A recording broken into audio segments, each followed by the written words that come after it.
The countryside cottage had been the couple's dream long before they ever stepped inside it. The long, low stone walls, the sloping moss-covered roof, the weathered wooden beams, and the wide stretch of green land surrounding it promised a kind of peace they had not felt in years.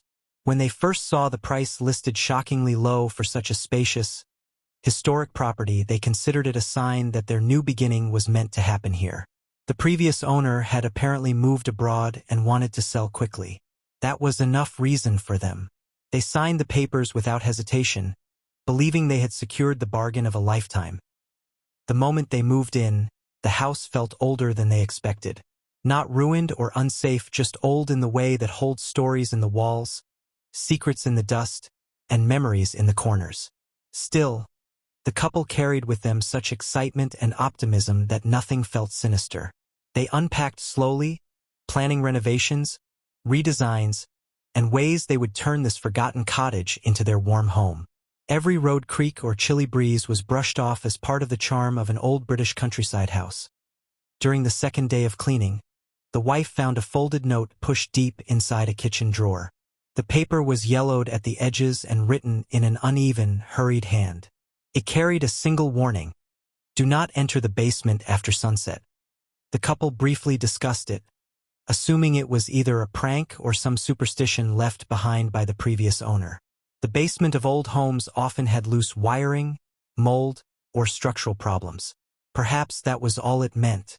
They laughed about it and continued on with their day, forgetting the message almost as soon as they found it. But the house did not forget them. The first oddities were subtle. A dull vibration beneath the wooden floors at night. A faint dragging sound that traveled from one end of the house to the other. Flickering lights that lost their calm glow and buzzed softly, as if something was interfering with the wiring. Their dog, usually adventurous and friendly, refused to go near the basement door.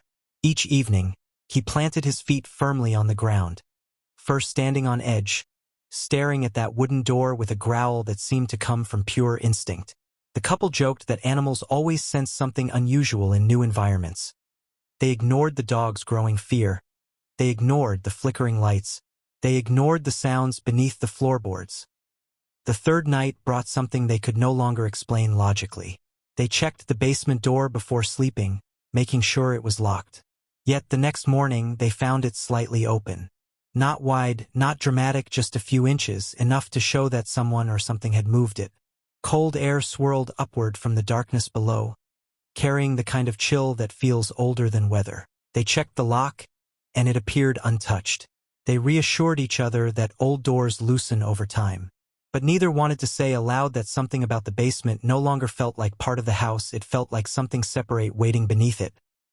Later that afternoon, a neighbor stopped by with a welcoming gift.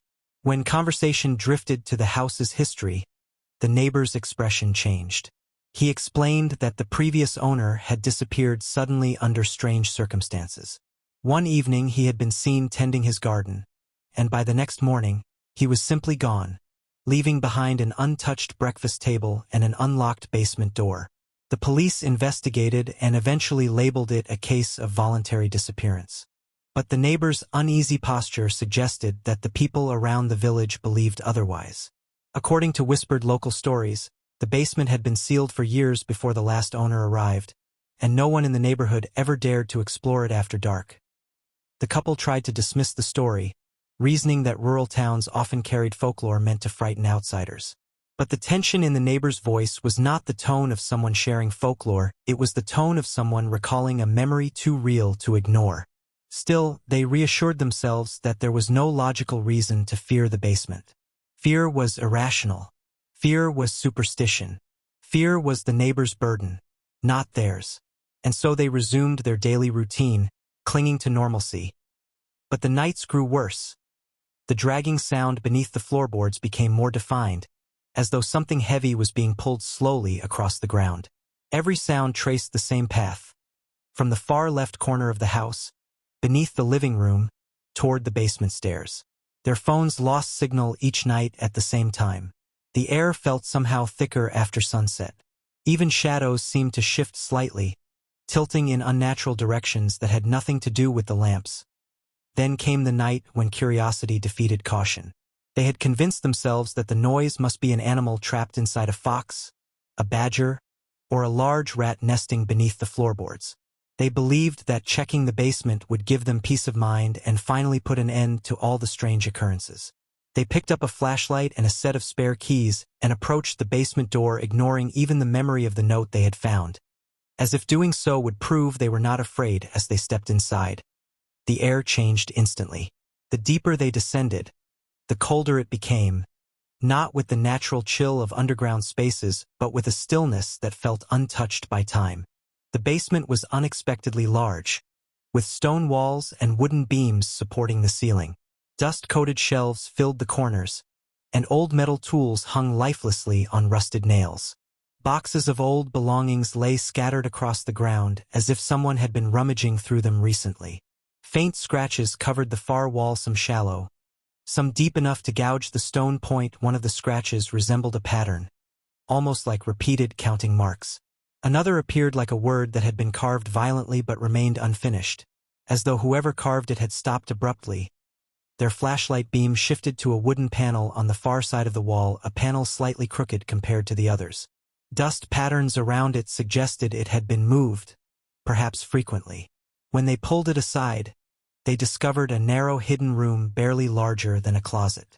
Inside, they found a chair with ropes lying loosely around its legs, a cracked lantern, and a small notebook covered in dirt. The notebook held the previous owner's handwriting. Page after page described how he had discovered the hidden room soon after moving in. He wrote about noises at night, about shadows that stretched into unnatural shapes, about cold air rising from beneath the floor. He wrote about the sense of something lurking in the dark, something that once lived in the basement before it was sealed shut decades ago. The final pages grew frantic, describing how he felt watched and followed, how he could hear breathing behind the walls, and how he believed it was no longer safe to sleep. The last entry ended abruptly mid-sentence. The ink dragged across the page as if the notebook had been pulled from his hand.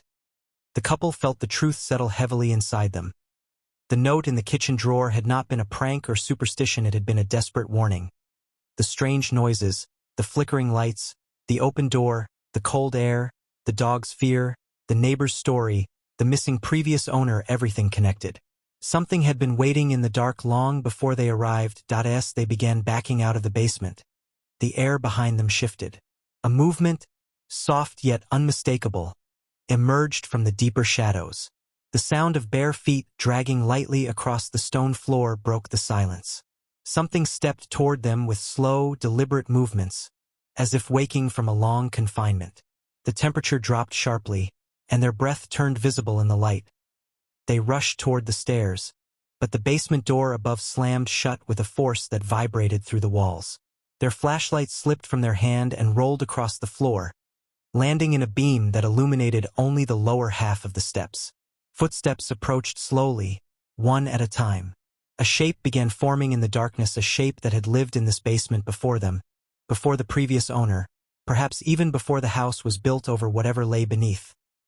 The story ends with the basement door sealed tight from the inside, the flashlight casting weak, trembling light across the cold floor as something unseen steps forward to reclaim the darkness it never left.